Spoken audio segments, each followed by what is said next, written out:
Estimados pasajeros, muy buenas noches. Les saluda su conductor. Queridos pasajeros, hoy tenemos un viaje un tanto más corto, pero créanme, que no por ello deja de ser realmente aterrador y que nos va a llevar directamente hacia el misterio. Así que por favor, si son tan amables, les pido que vayan tomando sus lugares, que abrochen sus cinturones, inclinen sus asientos y sobre todo que se relajen, para que puedan conocer las siguientes narraciones y así llegar hasta el final de este viaje. Claro, si son valientes. Estimados pasajeros, favor de abordar, ya que aquí comienza otro viaje a través de la desolada carretera, con rumbo hacia lo desconocido. Lo que camina después de la tormenta. Aquella tarde, el cielo sobre Puerto Ferrer parecía derretirse. El calor era insoportable, de ese que se pega en la piel y hace que hasta respirar cueste trabajo. Pero antes de que anocheciera, sin previo aviso, las nubes comenzaron a cerrarse sobre la ranchería y una lluvia brutal cayó sobre los caminos de tierra. El agua golpeaba los techos de lámina con tanta fuerza que parecía que algo quería entrar desde afuera. ¿Qué tal, conductor? ¿Qué tal, pasajeros de esta desolada carretera? Mi nombre es Tona y les escribo desde Guanajuato, aunque lo que voy a contarles ocurrió hace muchos años, cuando yo apenas era un muchacho, durante unas vacaciones, en una pequeña ranchería cercana a Cámbaro, llamada Puerto Ferrer, donde vivía mi abuelita. Después de la tormenta, el ambiente cambió por completo. El aire se volvió fresco, húmedo, más agradable. Las calles quedaron llenas de lodo y pequeños charcos donde se reflejaba la luz amarillenta de los postes. Esa noche, mis primos y yo salimos a jugar fútbol como siempre. Éramos varios chamacos corriendo entre la oscuridad, pateando la pelota sobre aquel suelo resbaloso, mientras el olor a tierra mojada lo cubría todo. Y entonces, la vimos. Primero pensé que era una vecina. Había una figura parada junto a un poste, apenas iluminada por la luz débil que parpadeaba encima de ella. Permanecía completamente inmóvil, observándonos. No sé cómo explicarlo, pero desde el instante en que la miré, sentí un escalofrío horrible que me recorrió la espalda. Y no fui el único. Mis primos dejaron de jugar poco a poco, hasta que todos terminamos viendo hacia la misma dirección. Aquella figura tenía algo extraño, algo que no encajaba. No hacía nada, no hablaba, simplemente estaba ahí. Recuerdo perfectamente el silencio que cayó de golpe en la calle. Ya no se escuchaban risas, solo el goteo del agua cayendo de los techos y nuestros zapatos hundiéndose en el lodo. La figura entonces comenzó a moverse lentamente. No caminaba normal, más bien parecía deslizarse entre la oscuridad. Y conforme avanzaba hacia la parte menos iluminada del camino, el miedo se volvió insoportable. Ninguno de nosotros se atrevió a seguirla. Nos quedamos congelados viendo cómo desaparecía, poco a poco, entre las sombras de la ranchería. Esa noche regresamos corriendo a casa de mi abuelita. Le contamos todo, casi atropellándonos con las palabras, esperando que se asustara, o al menos nos dijera que no saliéramos más. Pero ella nos miró tranquila, hasta sonrió un poquito. Ay, hijos, es que cuando hace tanto calor, no a todos les gusta quedarse encerrados.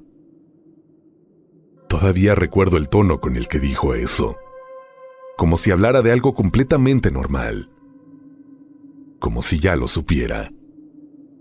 Nosotros nos quedamos callados, y aunque intentamos olvidarlo, ninguno pudo dormir bien esa noche. Llegó el domingo y fuimos a misa a la pequeña iglesia de la comunidad, la Iglesia de la Concepción. Desde que entré, Sentí el mismo frío horrible de aquella noche, un escalofrío idéntico. Y entonces la vi. Al fondo del templo, había una imagen religiosa de tamaño casi real. Parecía una mujer de verdad, parada entre las veladoras y las sombras. Pero lo más extraño, lo más perturbador, era que aquella figura estaba encadenada. Tenía cadenas gruesas rodeándole la base y un candado enorme. Recuerdo quedarme viendo aquello sin entender nada. ¿Por qué una imagen necesitaría estar asegurada así? Sentí un nudo en el estómago, y cuando bajé la mirada hacia sus pies, sentí que la sangre se me helaba. Tenían lodo. Lodo que se había secado no hace mucho, como si hubiera caminado por las calles de tierra después de la tormenta. Abuela, mira sus pies. Ella ni siquiera pareció sorprenderse. Simplemente me dijo, es mejor no preguntar demasiado. Les juro que en ese momento sentí ganas de salir corriendo de aquella iglesia, porque entendí algo que hasta hoy me sigue causando escalofríos. La figura que vimos aquella noche bajo el poste, aquella mujer inmóvil observándonos en medio de la calle enlodada, era la misma imagen que estaba dentro de la iglesia, con los mismos ropajes, la misma silueta, la misma presencia aterradora. Años después seguí visitando Puerto Ferrer varias veces, pero aquella imagen desapareció de la iglesia. Nunca pregunté qué hicieron con ella, ni a dónde la llevaron, y sinceramente prefiero no saberlo. Pero todavía hoy, cada vez que recuerdo aquella noche lluviosa, puedo imaginarla otra vez, caminando lentamente entre el lodo, perdiéndose en la oscuridad, mientras nos observaba en silencio. Algo que no debió pasar.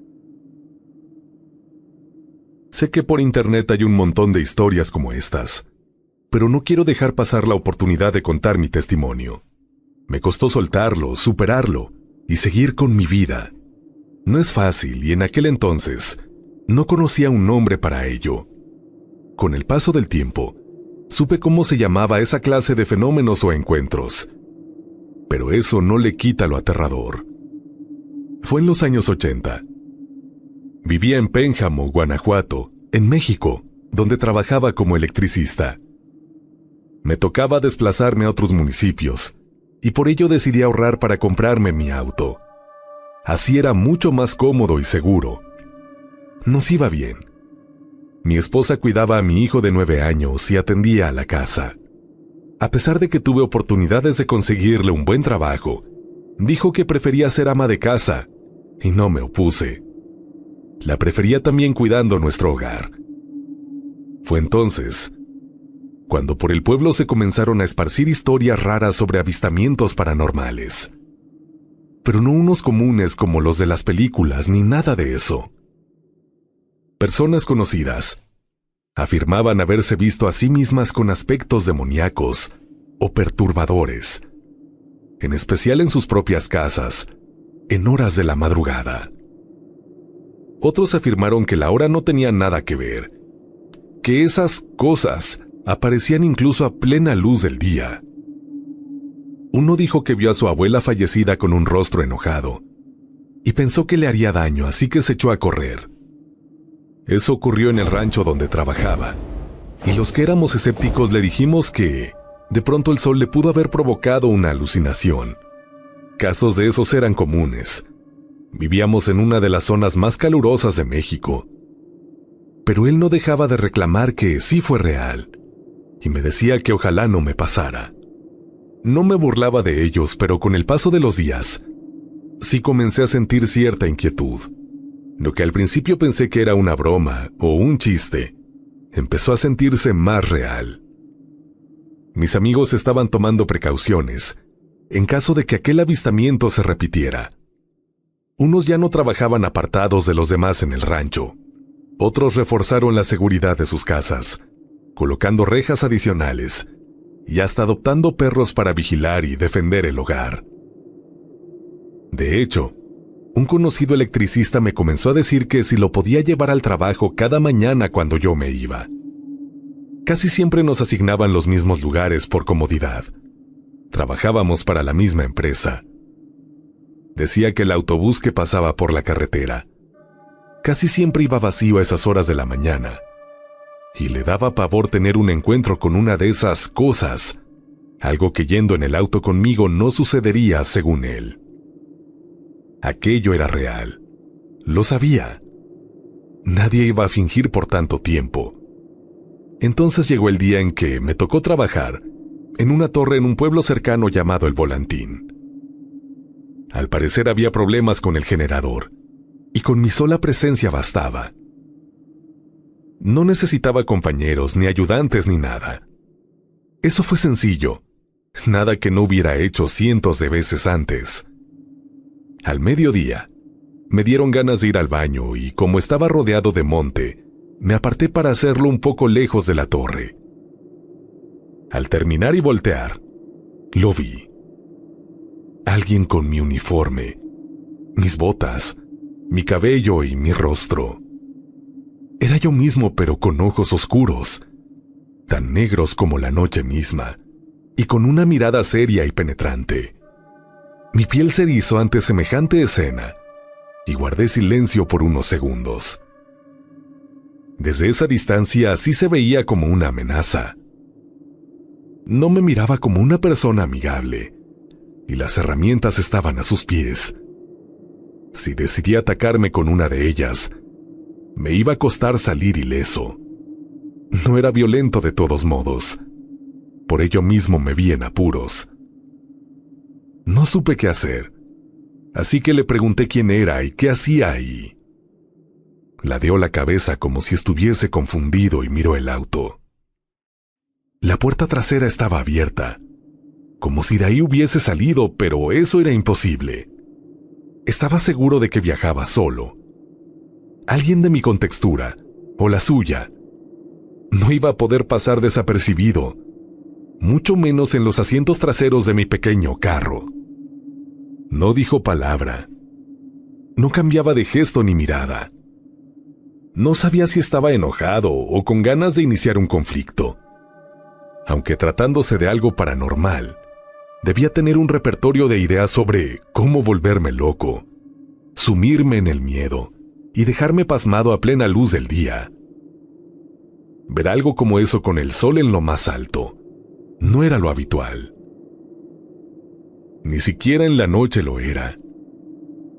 Esa clase de cosas no debían pasar. No cambiaban dentro de lo que era real. Esa cosa de ahí con mi apariencia se quedó un par de minutos más mirándome, hasta que se dio la vuelta y se puso detrás de la torre. Una de las 4 paredes que la rodeaban hizo que fuese imposible verlo, y aunque suene tonto, corrí hacia el auto para intentar verlo desde ahí. Pero no estaba. La tierra estaba húmeda por la lluvia del día anterior.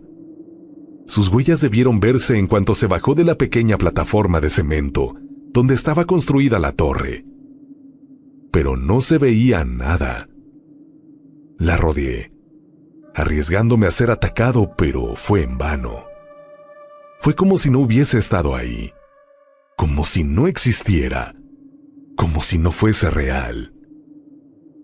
Me senté en mi auto y traté de procesar lo que acababa de pasar.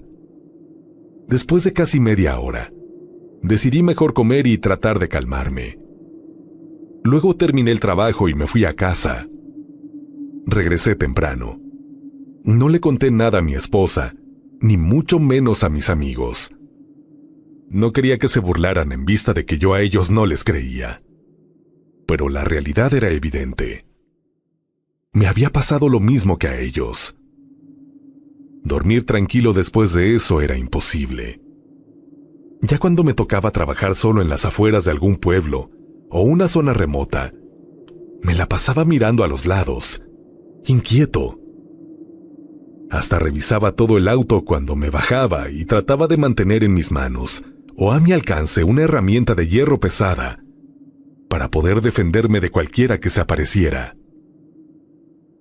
El miedo que no sentí aquella vez fue incrementando con el paso de los días. Me sentía ansioso, desesperado por la idea de que aquello quizás se pudiera repetir, y trataba de convencerme de que, de ser así, sabría cómo reaccionar. Pero me equivoqué. Un mes completo pasó, y nada de eso se repitió. Las personas seguían hablando, pero yo no volví a verme a mí mismo con una apariencia aterradora. Pensé en la posibilidad de que, quizás, esa cosa se dejaba ver una sola vez, y ya. Hasta que mi esposa tuvo que llevar a nuestro hijo a una cita médica. En horas de la mañana, yo sabía que mi hijo estaba con ella. De hecho, me tocó trabajar en otra ranchería, llamada Zapote de Barajas, cuya dirección era contraria a donde quedaba la ciudad a donde ellos fueron. Iba en el auto, y entonces miré por el espejo retrovisor de la cabina. Detrás, yacía mi hijo, con el mismo aspecto en que vi aquella cosa con mi apariencia. Ojos negros y una piel tan blanca como la nieve. Pálida. Frené en seco y me bajé del auto casi de un salto. Giré la mirada, y ahí seguía en la parte de atrás, mirándome como si yo fuese su taxista. No hizo nada, solo me seguía con esos ojos macabros. No pasaba ni un auto, y el sol aún no calentaba lo suficiente como para decir que el calor provocó que alucinara. Además iba conduciendo. Lo que hizo segundos después fue que se agachó hasta que dejé de verlo. Me orillé rápido. Cuando fui y abrí la puerta cuidadosamente ya no estaba. Desapareció, justo como el otro. Revisé el auto, pero fue en vano. Se esfumó. No tuve más encuentros así, y con el tiempo descubrí que esas cosas se llamaban doppelgangers, una especie de gemelos malvados o algo así.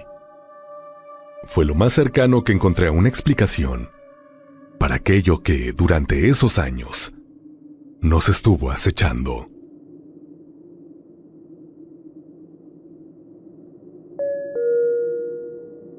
Encuentro real con una antigua leyenda. Buenos días, tardes o noches según sea la hora, conductor y pasajeros, en la que abordan con rumbo a la desolada carretera. Hoy les vengo a platicar una pequeña anécdota que le sucedió a mi papá a sus 19 años, allá por 1972.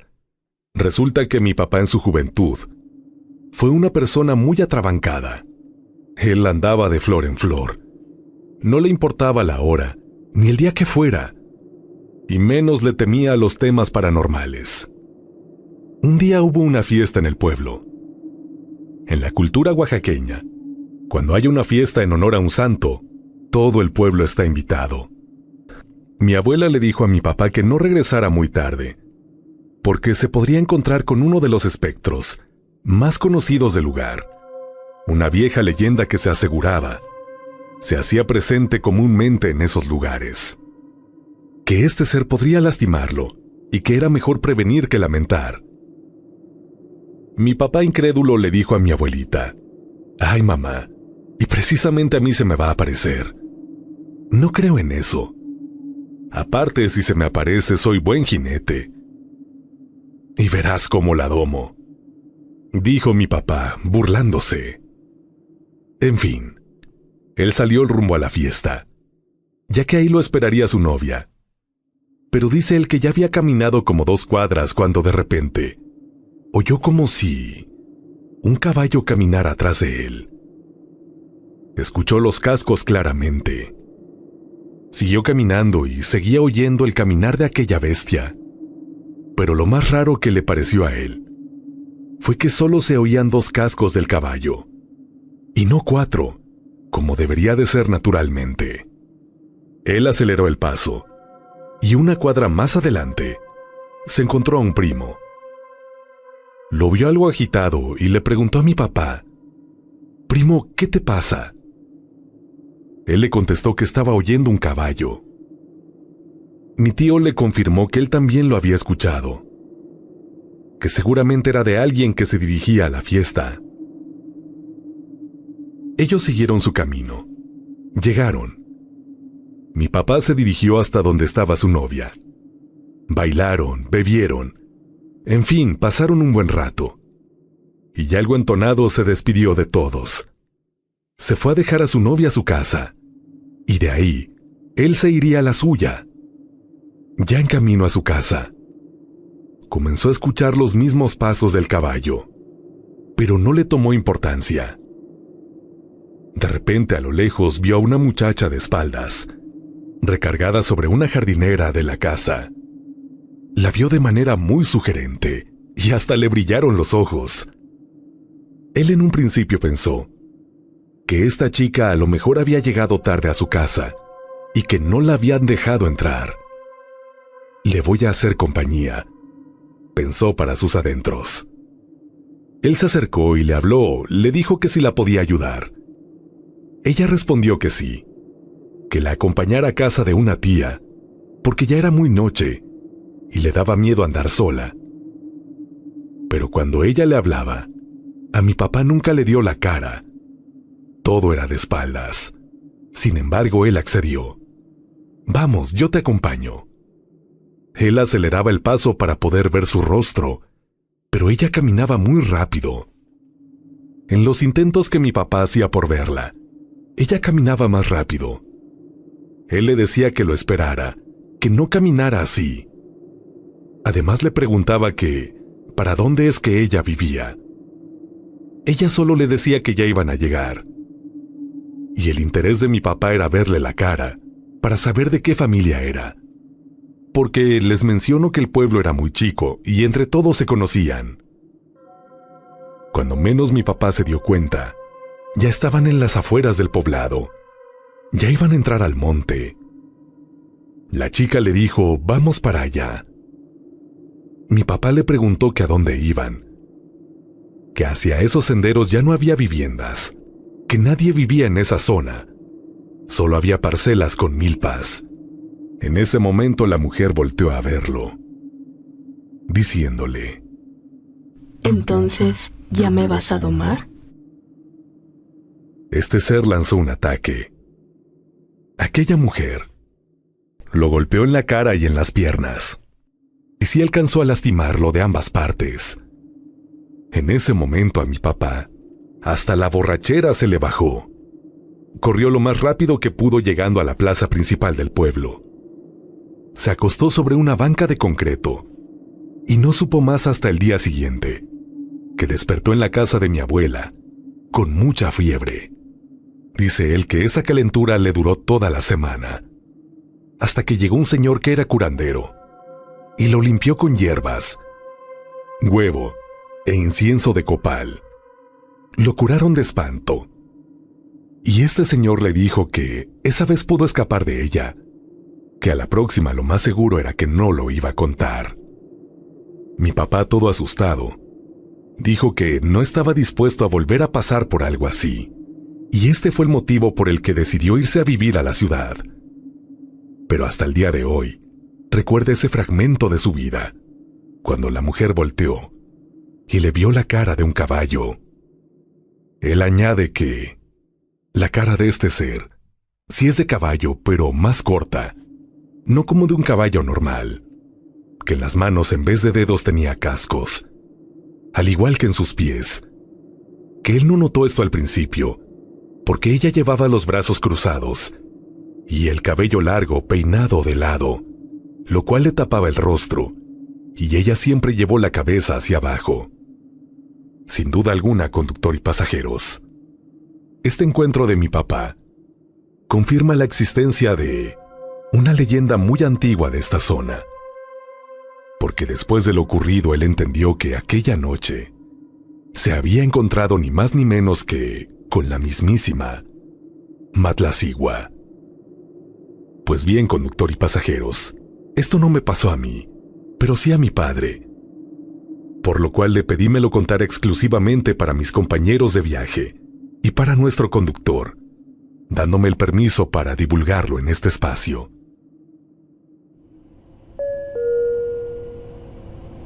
Estimados pasajeros, qué bueno que siguen aquí. Antes de continuar y de ir hasta nuestra última escala, te invito a que, si aún no lo haces, formes parte de la gran familia de pasajeros. Hacerlo es muy sencillo. Únicamente tienes que pulsar el botón de suscribirse y activar la campanita de notificaciones. Así podrás decir #yo soy pasajero. Envía tu experiencia al correo midesoladoes@gmail.com. Esto nos permitirá seguir viajando a través de la desolada carretera. Y si crees que este contenido debería de llegar a más personas, coméntalo. Me encanta saludarte en la caja de comentarios. Dale me gusta, compártelo y hypea. Por todo lo anterior, mil gracias. Estimados pasajeros, es momento de concluir este viaje, así que acompáñenme hasta nuestra última y terrorífica escala de hoy. Terror en el Ajusco.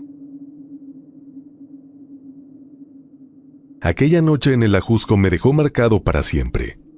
Y aunque han pasado años, todavía hay momentos en los que cierro los ojos y vuelvo a tener esa visión, entre los árboles. Todo ocurrió a principios del 2017. En ese tiempo yo estaba mucho más joven y, sinceramente, también mucho más imprudente. Un grupo de amigos y yo decidimos ir a acampar a las inmediaciones del Ajusco, pero no era un campamento cualquiera. El papá de uno de mis amigos era policía y tenía un arma en casa. Como éramos unos chamacos curiosos y bastante irresponsables, se nos hizo fácil pensar que sería emocionante llevarla al monte y disparar un rato lejos de la ciudad, donde nadie nos molestara. Mi amigo tomó el arma a escondidas de su papá y nos lanzamos rumbo al Ajusco. Teníamos el permiso de nuestros padres, pero no sabían que llevábamos el arma. Recuerdo que el día transcurrió bastante tranquilo. El aire era frío, el bosque estaba silencioso y el ambiente se sentía hasta agradable. Encontramos un sitio apartado, levantamos las casas de campaña y comenzamos a disparar hacia unas latas y troncos secos. Cada disparo retumbaba entre los árboles y luego todo volvía a quedarse en silencio. Cuando cayó la noche, encendimos una fogata. Ya estábamos cansados, platicando entre nosotros y preparándonos para dormir, cuando vimos unas luces acercándose entre los árboles. Eran varias personas, no sé exactamente cuántas, porque la oscuridad apenas dejaba distinguirlos. Pero recuerdo perfectamente la sensación que me recorrió el cuerpo en cuanto aparecieron. No se escuchaban como excursionistas normales. Caminaban despacio, seguros, como si conocieran perfectamente el lugar. Uno de ellos nos preguntó qué hacíamos ahí. Nosotros, nerviosos, respondimos que solamente estábamos acampando.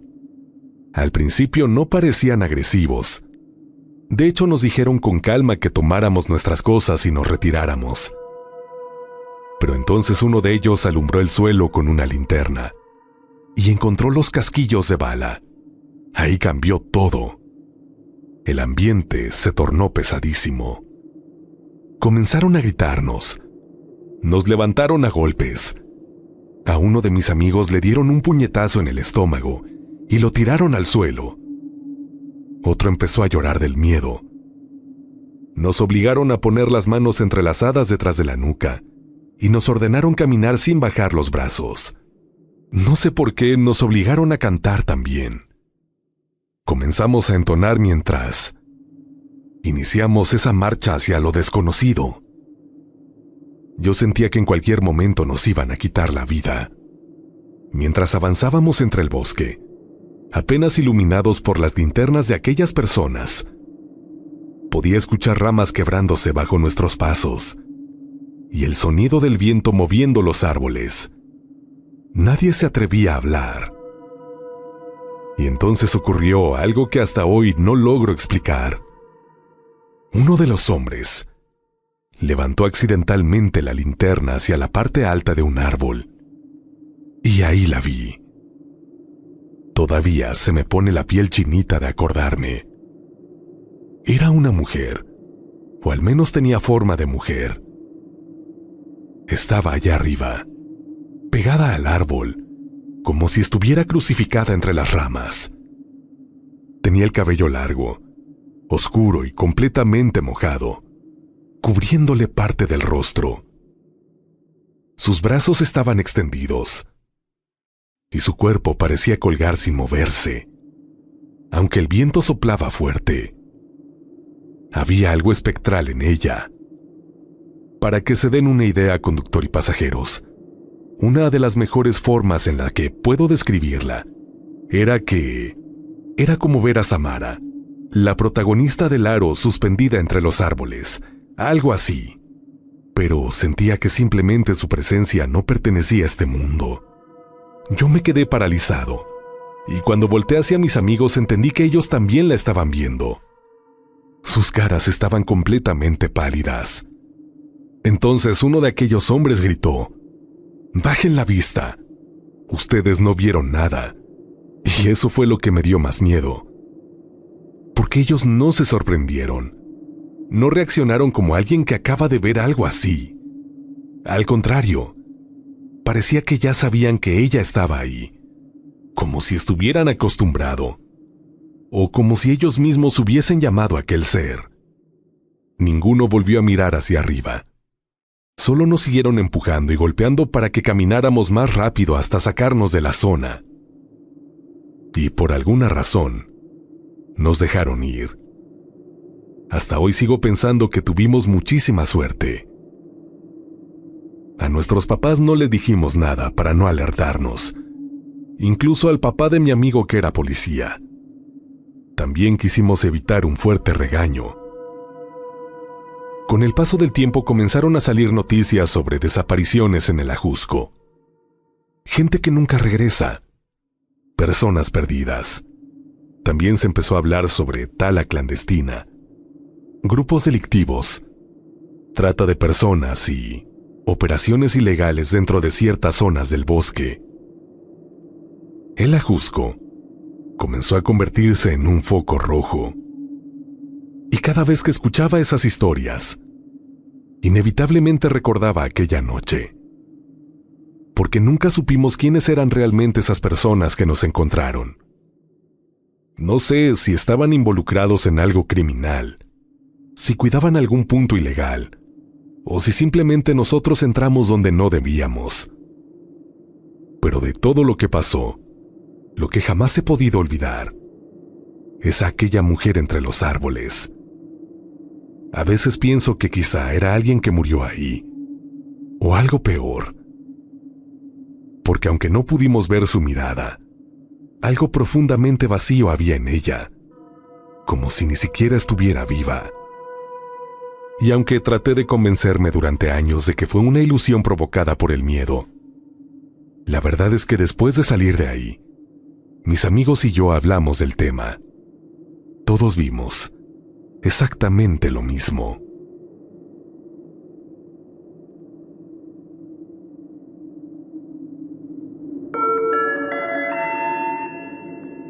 Estimados pasajeros, hemos llegado a nuestro destino. Gracias por acompañarnos en este viaje. Es momento de descansar.